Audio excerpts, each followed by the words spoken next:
जिसने कभी भी प्रभु की प्रेजेंस नहीं देखी ना, महसूस नहीं की, जो बिल्कुल आत्मिक रीति से अंधा बहरा है, वो भी आज समझ जाएगा खुदाबंद की उपस्थिति यहां मौजूद है।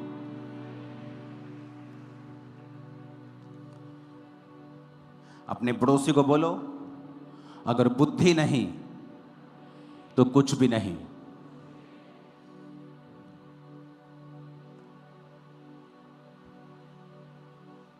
आपने ये बात नोटिस की होगी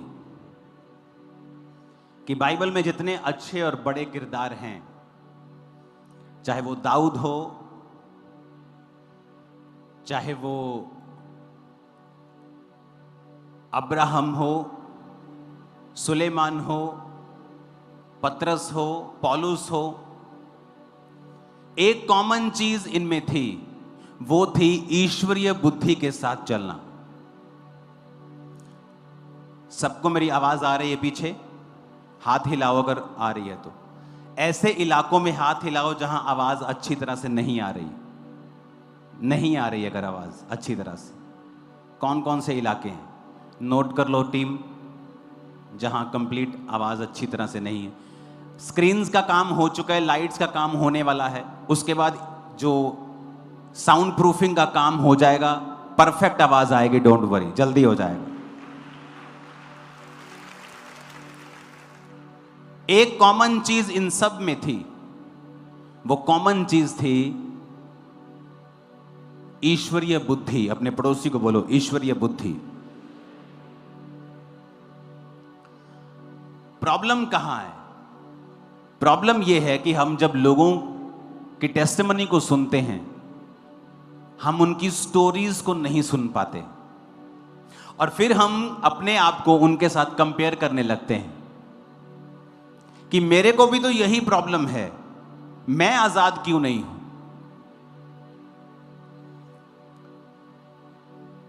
ईश्वरीय बुद्धि का ना होना और जहां विजडम अप्लाई होनी है वहां विजडम अप्लाई ना करना, यह बहुत बड़ा अंतर है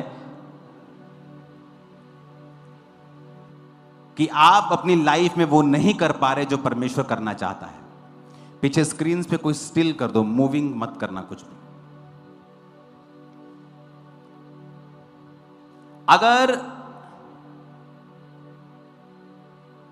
नियोमी का पति आत्मिक बुद्धि लगाता और यह सोचता कि मैं एक ऐसी जगह पे जा रहा हूं सेवा के घर को छोड़ के, जहां पैसा तो मिलेगा पर मैं आत्मिक स्टैंडर्ड में गिर जाऊंगा, सेवा से दूर हो जाऊंगा, पर उसने वहां स्पिरिचुअल विजडम का प्रयोग नहीं किया और एकदम से उसकी लाइफ में गिरावट नहीं आई। सालों लग गए उसको मरने में, उसके बच्चों को मरने में सालों लग गए उस गिरावट में, लेकिन वो गिरना उसी दिन से शुरू हो गया था जब उसने अपने शरीर से सोचा और आत्मिक बुद्धि से नहीं सोचा। और रूत महीनों बाद बोअज से उसकी शादी हुई, लेकिन वो उसी दिन बढ़ना शुरू हो गई थी जिस दिन उसने अपनी आत्मिक बुद्धि लगाई थी और कहा था कि मैं अपनी सास के साथ ही रहूंगी ताकि मुझे यहोवा परमेश्वर की आराधना करना नसीब हो। दाऊद आत्मिक बुद्धि, आशीष नहीं थी, भाइयों की लाइफ ज्यादा आशीषित थी, पर फिर भी वो परमेश्वर के साथ वफादार था, आत्मिक बुद्धि। आज लोग पैसा मांगते हैं, मिनिस्ट्रीज में लोग बोलते पास्टर्स हमें परमेश्वर रास्तों को क्यों नहीं खोलता, क्योंकि तुम लोग कभी भी टाइथ नहीं बोते हो। इस दुनिया का सबसे बड़ा स्टेडियम, दुनिया का सबसे बड़ा स्टेडियम, लोग बोलते हैं गुजरात में, कोई बोलता है नॉर्थ कोरिया में है। अब रिकॉर्ड ब्रेक होने वाला है, दुनिया का सबसे बड़ा स्टेडियम नाइजीरिया की एक चर्च बना रही है, दुनिया का सबसे बड़ा स्टेडियम। और उस पास्टर की टेस्टिमनी क्या है? वो अपना पर्सनल टाइथ और चर्च का टाइथ दोनों निकालता है। कहता मुझे फिर लोगों की ओर देखने की जरूरत नहीं पड़ती, मैं वफादार खुदा के साथ रहता हूं, उसके पैसों के साथ रहता हूं और परमेश्वर मुझे सप्लाई देता है और असीमित सप्लाई देता है। कई बार हम परमेश्वर के वचनों को बाय फेथ अप्लाई नहीं कर पाते, जिसकी वजह से आप एक लिमिटेड सोर्स के अंदर रहते हैं। कई पास्टर्स को परमेश्वर सामर्थ्य देता है, थोड़ी सी हीलिंग होती है, तब वो बड़ी बड़ी मिनिस्ट्रीज को अटैक करने लगते हैं। परमेश्वर कहता बस अब मैं तुझे ज्यादा नहीं दूंगा। कई पास्टर्स की लाइफ में हीलिंग का वरदान है, लेकिन उनकी चर्च कभी एक लेवल से ऊपर नहीं जाती, उनकी अनॉइंटिंग नहीं जाती। क्यों?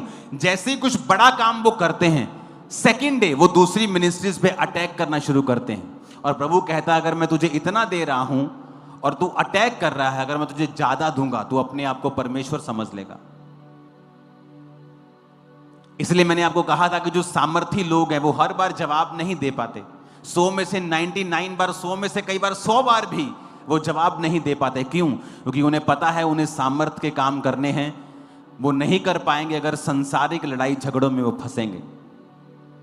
आत्मा में कोई जवाब देना हो मैं दे दूंगा, लेकिन आप कुछ बोलेंगे कुछ मेरे खिलाफ, उसका मेरे पास कोई जवाब नहीं होगा, क्योंकि मुझे परमेश्वर के सामने सीधा रहना है।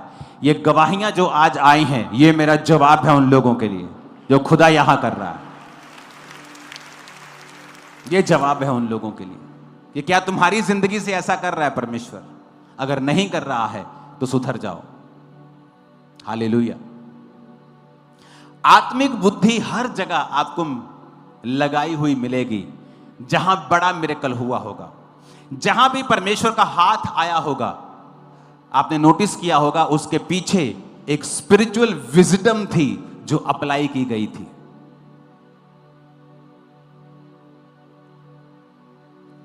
नमान गोड़ी को कहता अलीशा जा 7 डुबकियां मार ले। आत्मिक बुद्धि से नहीं सोचा, शारीरिक बुद्धि से सोचने लगा, भाग गया। उसका सेवक कहा कितनी मुश्किल बात है, कर ले तो। आत्मिक बुद्धि लगाई, वो किया, बच्चे के समान स्किन होकर वापस आ गया। जब भी आपको परमेश्वर का हाथ चाहिए, आपको आत्मिक बुद्धि लगानी पड़ेगी वहां। शारीरिक बुद्धि नहीं, किसी को बताना नहीं, मेरी जॉब खतरे में आ जाएगी। चर्च में जाते हैं, मिरेकल भी हो गए, बपतिस्मा नहीं लेना, शादी कहां करेंगे? तुम एक मूर्ख हो, परमेश्वर की निगाह में तुम मूर्ख हो। संसारिक दृष्टि से तुम बुद्धिमान हो, सियानपना चल रहे हो, पर परमेश्वर के सामने तुम एक मूर्ख हो। जब तुम आत्मिक बुद्धि लगाओगे तभी परमेश्वर का हाथ तुम्हारे ऊपर प्रकट होगा।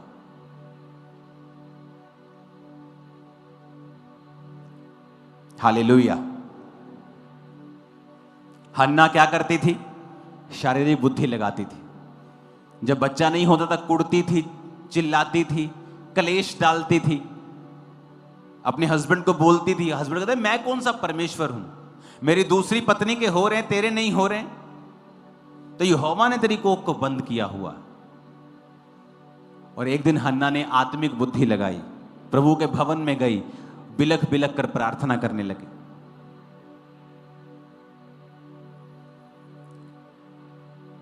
पहला शमूएल 1:11 में लिखा, उसने मन्नत मानी। सुनो ध्यान से,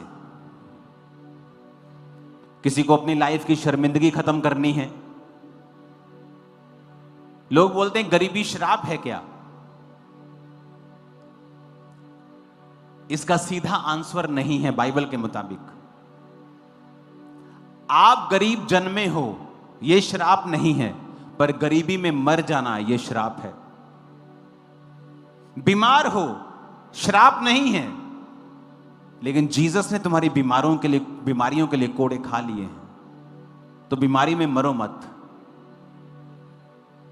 गरीबी अच्छी चीज नहीं है, अगर है तो इसका मतलब यह नहीं तुम श्रापित हो, लेकिन अगर वो बाप दादाओं से चलती आ रही है, रीजन क्या?